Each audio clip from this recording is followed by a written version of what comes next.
just running. The duration, you just kind of do the motion, if you will. What do you think about when you run? And Philip, that's a question that you can answer as well. Please. It's a huge question. Oh my gosh. There's a lot of things. You're within the family. You think about the family and your surroundings and all of that. I think for me, at the very end somewhere, I realized one thing: comfort. I mean, you can take that into another avenue. It's encouragement or discipline, or it goes on and on. But at the very end, for me, it's comfort. For me, I think about a lot of things. Running is basically two things for me, other than, of course, fitness and health. It's my therapy and it's meditation. Some people will go down to the beach and they'll meditate, for 30 minutes or an hour. Running for me is meditation. And it's also my therapy. It's where I resolve all my problems. Anytime that I'm feeling any type of anger or something, I'm like, okay, I'm going to go running. And 1 mile in, it's totally gone. And I think about just life. I think about upcoming races. I think about my life, where I've been, where I'm going. So just a lot of things. It's never boring for me. I never go out there and think, I always tell people this, some runs are better than others, but I've never had a bad one. So.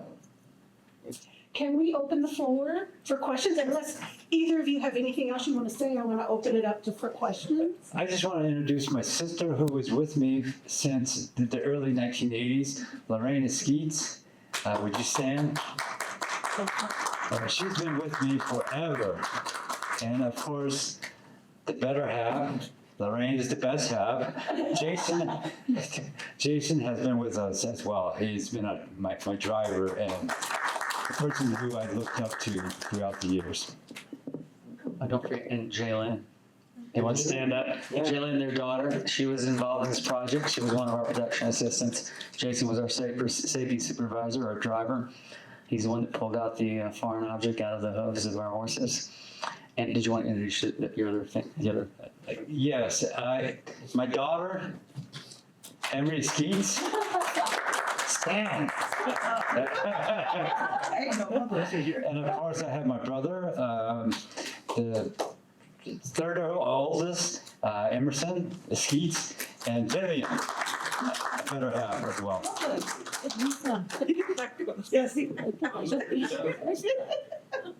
So let's open the floor for questions. I got a question for you. So, Phil, I heard basically the next best thing for my father a lot. Do you see yourself reaching out and doing something like similar to this in the future? Like not necessarily running, but something that impacts the community. Yes, I'll tell you, I've kind of got a lot of ideas kicking in my head. One thing when we were making this is doing something on the 38+2, the code of 38+2, and getting with Lloyd and those guys. If y'all are not familiar with the story, this happened in what's now the state of Minnesota. There was basically U.S. cavalry came in and were oppressing the indigenous people there, and they said, we're not going to take it, and they had some battles there and everything, and they captured a lot of the indigenous people there, and they marked about 200 and something people for execution. Abraham Lincoln was the president at the time, and he's kind of, okay, well, I'm not going to execute all these people because this is wrong. This is wrong. But if I don't execute some people, they're going to have my head in Congress. I'm probably going to get impeached and stuff. So he came up with this arbitrary number of 38. He picked out, I guess, the 38 people that he thought had led the what he considered an insurrection. And of course, they hanged 2 other people later. There has been a riot up there in Minnesota for years. I thought there's been talk they're going to discontinue it. I don't know. I know Lloyd and Elmer. Lloyd talks about in his interview that he and Elmer used to go up there and do that. But I thought about doing a documentary on that, the Dakota 38+2. There's some other things. I'll just tell you, I had some other projects in the works when I, first read this article about Edison, and I first became his friend, and he kind of, approached me about doing this project. A couple of things I didn't tell you. One is I told him, Edison, if you want the relay run just to be indigenous people, I'm totally okay with that. He's like, no, your blood is red, you're my kind. He said, you're a distance runner. You have that warrior ethos. I want you on the relay. We reached out to probably a couple of dozen runners at least. We only got 6. A lot of people had to work. A lot of people had conflicts. We only got the 6. But we made it through with our 6. Timbo, of course, did a double load with 106 miles. But, and also the filming thing. I said, look, if you want someone else to film it, that's fine. He says, no, he says, I think you're the person. He says, I think you get it. I think you get this process. So he brought me on board. The only person I knew going out there was Edison. I had some contact with Lorraine and everything. I didn't know the rest of the people. There were 21 people all together between the runners, the film crew, the support crew, and our musicians. But I didn't know any of those people. 11 of the 20 are 21 are from New Mexico, or reside in New Mexico. And the other thing, nobody's asking me this, but how we came up with the name of the film, and I'll tell you how we came up with it. We did not have a name going in. In fact, I had no idea how this film was going to look, and I don't really think Edison did either. We're just going to go out there and film this thing and see how it turns out.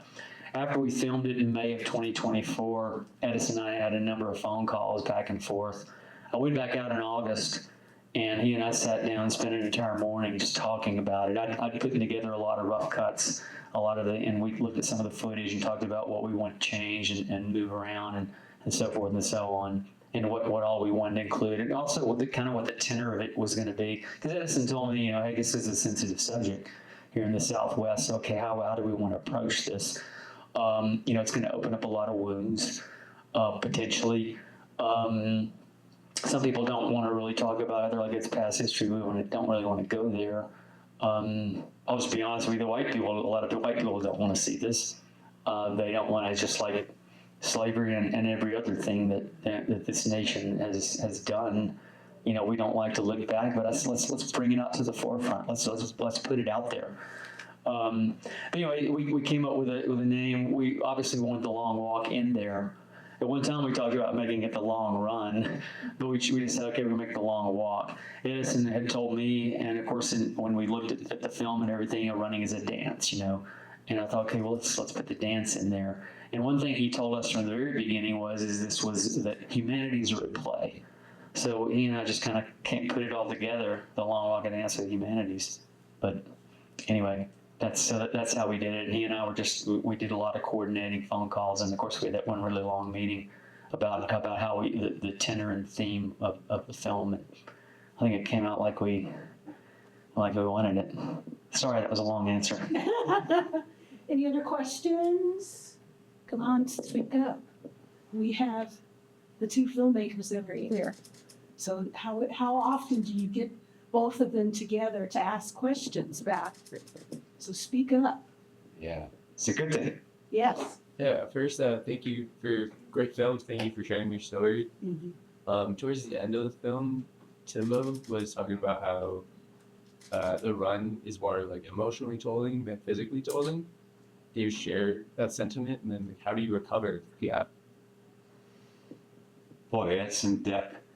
You have to go back to the people of the Long Walk in 1864. Lincoln was the president, was also killed that same year. I mean, that's something to think about. There's death involved in that. Here in the Southwest, they say 10,000 people will march.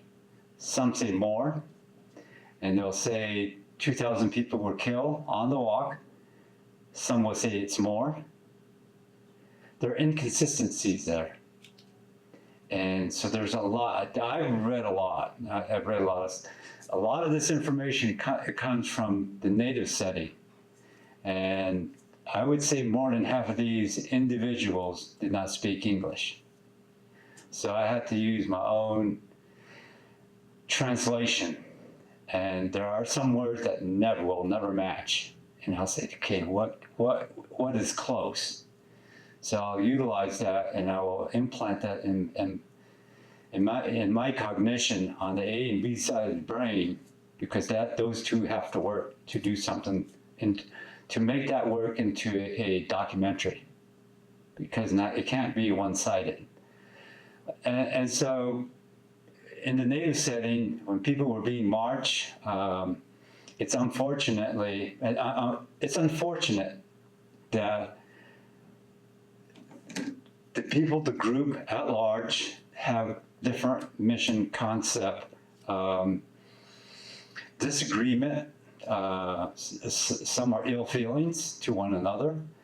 And so some of these people were marching to deep waters. There's a shallow water just 40 yards away, but they say, well, here's the deepest one. Let's try this. Let's see how many people we can flood. Let them drift away. And some were shot because they're too old. They're sick. They were never fed. They died of thirst. The list goes on. When you're a deep-seated runner, the emotions are there. It will bleed out of your sweats, and it will affect your cognition. And you can feel it. You can feel it in your steps, because the footsteps are your landing. It's imprinted right into the grounds. If you're a native person and very religious, and you want a true story, listen to the sand. The silica has it. It'll never lie, because it's imprinted. You know, today we run. You know, I kind of worry about my 300,000 miles. Somebody's going to question that. They always will. But I leave it to nature, because nature has it. I know it has it. Today, I ran 6 miles. You know, after 2018, I kind of walked away from the long distance running, because I was 60 years old. And so it's like, you know, I want to run another 10, 15, 20 years.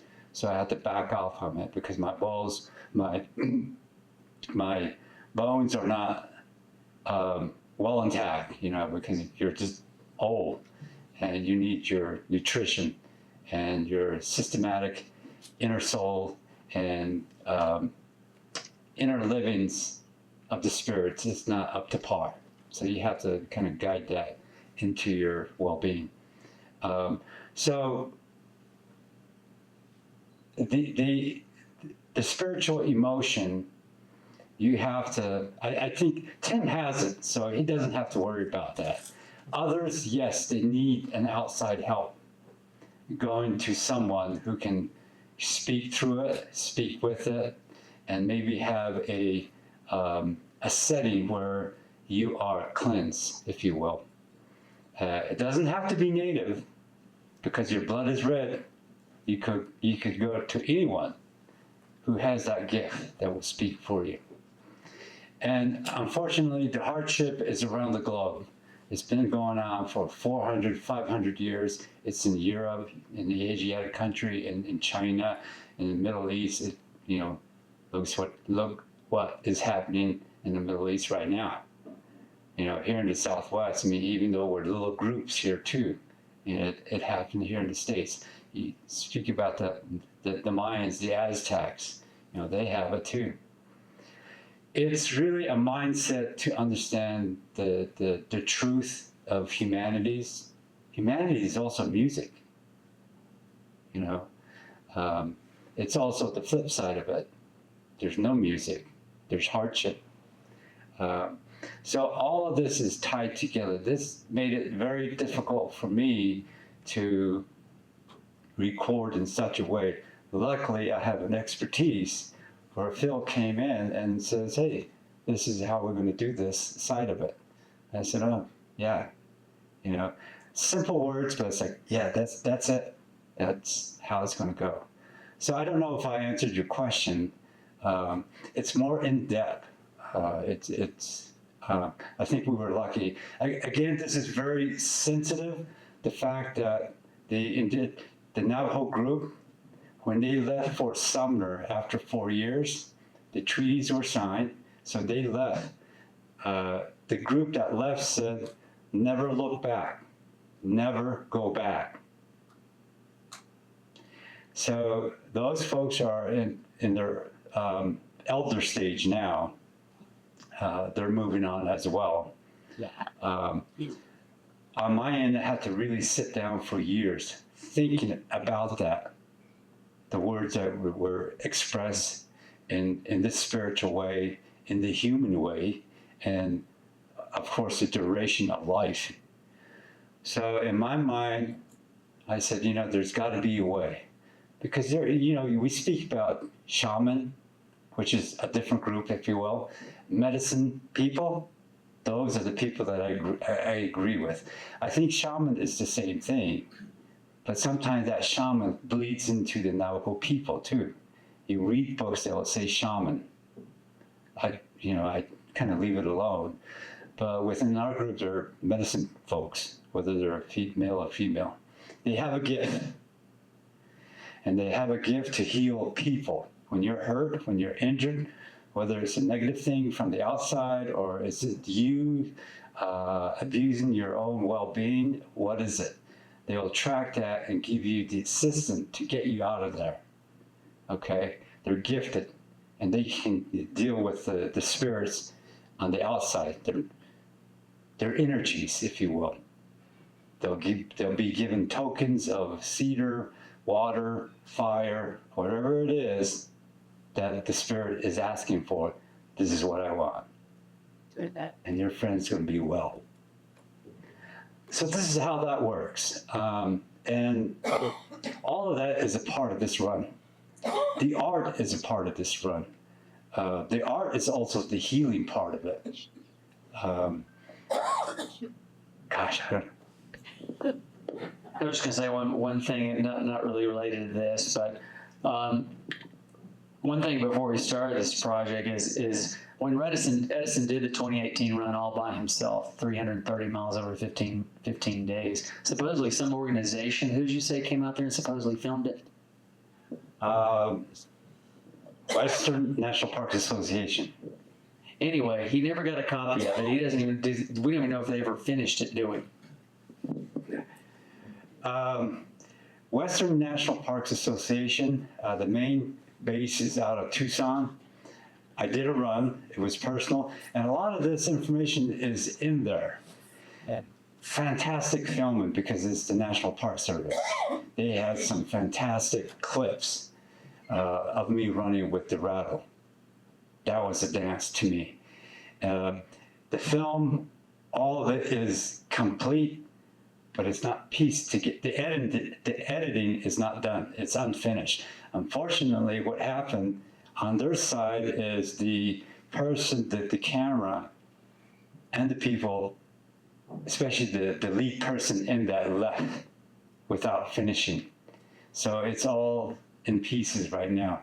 I actually went back, I think a year, 2 years later, to them and said, can I have that, or can we finish it? And they said, well, we just don't have the budget. There's fundings involved. And then I said, so I walked away, and I came back again. I said, I'll buy it. I will finish it. And then I walked away again, and I said, well, I got to think this through, because if I say something wrong, it might be a cat. I mean, so I'm still thinking about it. I mean, it's like, maybe I'll think of something that I can say, that I can share with them, where maybe we share it. I don't know. Maybe, I don't know. I mean, I know contracts will be a part of that too. So I'm kind of sensitive with that. So anyway, that leads into this little brief story that I have. Thank you for the background. Because what I was going to say is a few months leading up to the filming of this thing, Edison was disappointed. I think everyone was disappointed we didn't have all this footage, and that this film never came out. I said, Edison, we're going to find a way. You and I are going to talk about this. We're going to get with Jason and Lorraine and whatever you have. We're going to get see if we can come up with some footage, some photographs. We're gonna incorporate that run into this film. So that was one thing that Edison and I both were really wanted to do, was to try to infuse that 2018 run in there. I think we did a pretty good job of doing it. Yep. Yes. Here's another story. natives, right, here in the Southwest. We have Hopi, we have Navajo, and other Pueblos. Navajo and Hopi are not in agreement, unfortunately. And I actually dealt with the Pueblos here. And as I was thinking, okay, this is in the early 1400s, 1400s. And so I tracked some stories. I was tracking stories behind that. And I found some items. And so I went to Hopi and I sat down with them. I said, I'm going to run this native run from Chinle, Arizona into Santa Fe. And I said, at one time, I know we used to trade. We had the goods and you had the goods, and we traded through the years. It's unfortunately where the influx of the European changed it. And that's where the dispute is today, as well with others here in the Southwest. And so it was with the elders. This is the Hopi elders. And I said, I'll give you time. I'll let you think about it, and maybe in 2 weeks I can come back, or you can ask me to come back to your plaza, and maybe we'll have an answer. Before I left, because we had to eat too, somewhere in between they said, we'll do it. So the dance that they offered was an eagle dance. An eagle dance from Hopi for Navajo, unheard of. Unheard of. I went into Santo Domingo here. I said, I'm going to be traveling here. The same storyline. I said, centuries ago, we used to trade food, goods, hides, livestock, and all that. And I said, would you be interested in this? And they said, yes, we'll feed you. Old style, they said. And so I went in, and a huge table. I don't know who was dead. Were you guys there yet? It's a huge table. It's like the king's table, full, heaping. And we're not, what, there were only 10? 10 of us. 7 or 10 of us. But there's this huge table, and it said, eat. And it's like, oh my God. And so in my mind, it struck as, okay, they're going to eat with us. It's great. And I said, okay. They wouldn't touch the food. I even invited them. They said, no. You said the old style. I said, oh, I did. And so we didn't even put a dent in it. And I asked them, and then I tried to pay them. I tried that, and I said, no, we're not going to do that. So I do carry spiritual items. Arrowheads, corn pollen, and all that. And I had a pouch with a turquoise inside of it, and I gave that to them. They said, that we can't. So there are unique things in these settings. There's a lot more. There's a lot more. On some of these, my first solo run of this 330 miles, I was running, and as a human person, I mean, you're spiritual, but sometimes there's something about yourself that will say, is this real? Is it real? I was like, am I doing this for nothing? Is this, it may not mean anything.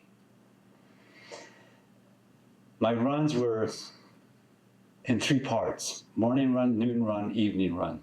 And each stopping, they were well marked. And Jason was in charge of that. We never cheated, not even an inch. They were well marked on the fence and on the road. So that was our stop and start. On one of them, we marked it, and it was in the evening. The next morning, we were going back to the same place, and this question about, is it real? While we were driving up. And this place was just an open ground. There's nothing, no trees at all, nothing. And we were getting close. I said, look at that, what is that? And on the road, and the sun was still down. It was just beginning to rise, if you will. And the first the first sunlight, that beam was my stopwatch. That was to go on the run. So we got there, and the eagle was right on the side of the road. And it was sitting there. Forgive me. You can take this as believe it or not. And so I was looking at it, kind of moving slowly, and it's sitting, and it was sort of tipping its body around. A few words. It said, "So it's you." Well, here's your answer. That was it. And it's hard to put that in words. I mean, that's what I heard. The sun also was beaming. At the same time, the eagle also flew off. At the same time. Cool. But also, it's, you know, it was, what do you call it? The eagle itself tried to make an infraction too, to see if I would follow that sunlight. But I went with the sunlight. But the eagle was saying, "Wow, you're smart." Yeah, so there are things like that. There's more. There's so much more. There's so much more. This one. Actually, we'll open it back up. Other questions? Any more questions out there? Or we'll tell a few more stories. Let's see what our time is.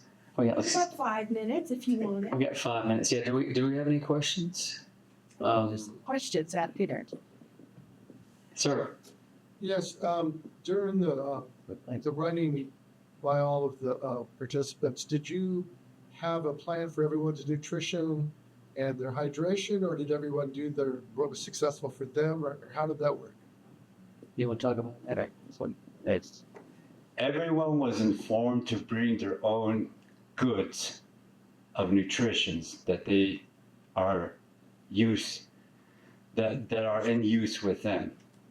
So on the other side, we did have our own meal set aside as just for the enjoyment. It's also an additional nutrition that we were able to offer. But they had their own food, their own design of even the liquid intake. And some of these runs, my longest run is 490 miles. And it's 42 miles a day to complete that. You know, this is in the early days. I went to, I was way young. I went to, I think, Runner's World. Went to Runner's World, and I shared this story because I thought it was unique. And they listened. And at the very end, they said, "Well, let us know when you finish." They didn't believe it. They did not believe it. I finished, I never called them back. But this last run, they heard about it, and they said, "We'll write a story ahead of time." That's where you read the story. Yeah. There's also on this one we just, the one that we did here, the 2024 run, there's an article in the Albuquerque Journal. There's articles in the Santa Fe, what's the Santa, pardon? New Mexico. Yeah, Santa Fe, New Mexican, and some other articles. There's at least 5 or 6 articles on this run. I tell you, when I first read this 2018 September issue, when I read the article about Edison, at that point I'd been running 42 years. And I'm like, how is it I've been running over 4 decades and I've never heard of this man? How is this possible? Well, he's flown under the radar, is the answer. One other thing I'll point out too, at the time there was 14 runners. Apparently now there's 24 runners that have run over 200,000 miles. Yeah. Yeah, so now apparently they've either gone over 200,000 or they come out of the woodwork. I don't know. No, they're verified. They're verified. Yeah. Unfortunately, they're all old. They were trying this. What's the name of the organization that's verifying all this? It's between Dave and myself. That's what I thought. Because there's some. Yeah, that's what I thought. Yeah, Dave's not here. Dave's up to 230,000 now or something like that. I haven't even hit 100,000, and I've been running. July 31st of this year will be my 50th running anniversary. So I don't tell you how long these guys have been running. Questions for the gallery? Paul, what did you learn from this experience to take back as the advice or training tool, or how did you explain what you learned within your own family? Well, I'll tell you, when I first started this project, I thought, okay, I'm going to go out there. I'm a filmmaker. I'm a producer and director. I'm going to go out there. I'm going to shoot this film and everything. This event in May 2024, when I look back on, if I were to pick 5 monumental, spiritual, moving, life-changing experiences in my lifetime, this is in that 5. Sarah talked about it up there, about how moving it was. It really did. It really did change my life, or at least it kind of took it to another level. Just the passion and the spiritualness of it, and just the human condition and the human nature. And I met these young Navajos. You saw fundamental needs. These young people are out there with chainsaws, 18, 19 years old, with chainsaws, and they're cutting firewood for elderly people. They're installing water systems, and they're not complaining. They're not complaining because white kids are at Disney World and they're stuck on the res. They're like, hey guys, let's go running. I mean, just the humanity of it, and the love and the passion, and also the resilience, and just that warrior ethos, and just a sense of community. I've never felt that anywhere. Most of the places I've been in my life, at least in the United States, it's every man for himself, and I just went out there and I just said, you know what, this is humanity, this is love, this is life, this is passion, this is resilience, this is people who are committed to each other, and it just was moving, and it was just a beautiful experience. And when I went out there, I thought, okay, this is just going to be another film in my life catalog looking forward over my lifetime. And I came away and I think this may be my magnum opus. This may be the greatest thing I ever do in film. I'm looking at these projects I got and I'm like, how can I outdo this? I don't know that I can. And the fact that Edison, trusted me to partner with him.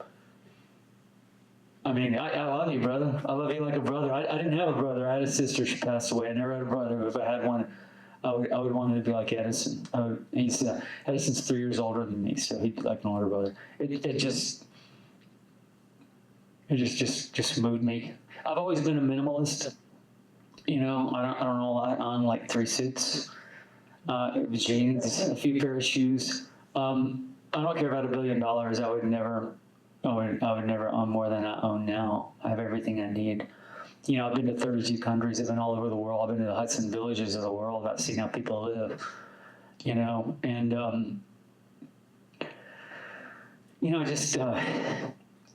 I went out with this woman one time and went to a restaurant and everything, and she ordered her food and took 2 bites and everything, and she's not going to take it home. I'm not going to box this thing up. I'm either going to eat it or I'm going to hand it to a homeless person. But I thought, you know what? I'm never going out with this woman again. We're in 2 different worlds. I've seen people in Hudson villages crying for a crust of bread, and you're going to throw away 3/4 of a piece of chicken? Nah. And she's probably got 200 shoes in her closet too, and that would really set me off. When I've been to places where they don't have shoes or they have 1 pair. That'd be good. A lot of places I've been to where they have 1 pair. They have a pair of athletic shoes. That's what they wear. When they wear out, they get another pair. But anyway, I'm just about done. This is a long story. But yeah, it absolutely was. This is one of the 5 greatest events of my life. Absolutely. Thank you. At the very end, language is a Running is a perfect language, and it speaks very well into all aspects of folks across the globe. Thank you. Thank you. Any more questions? Well, because we're at the end, so Philip Lawrence and Edison Eskeets, thank you so very much for being with us. A round of applause. And then also, just thank you for this labor of love, because it is a labor of love. I could tell it. I felt it when I watched it on my computer screen at home in my office. So thank you so very much from the bottom of my heart. Yes. I just want to say once again, I want to thank you and Goche and your entire staff and the Film Festival Albuquerque Film Festival. Everybody is somebody. Thank you again for accepting our film, and we love you for that. Thank you. Another round of applause for these wonderful filmmakers and everyone involved. Is your mom still with us? Yes, 102. It was nice seeing her. 102. 102. Thank you again. They will be in and out with us all weekend. If you have more questions to ask about the long walk, please do.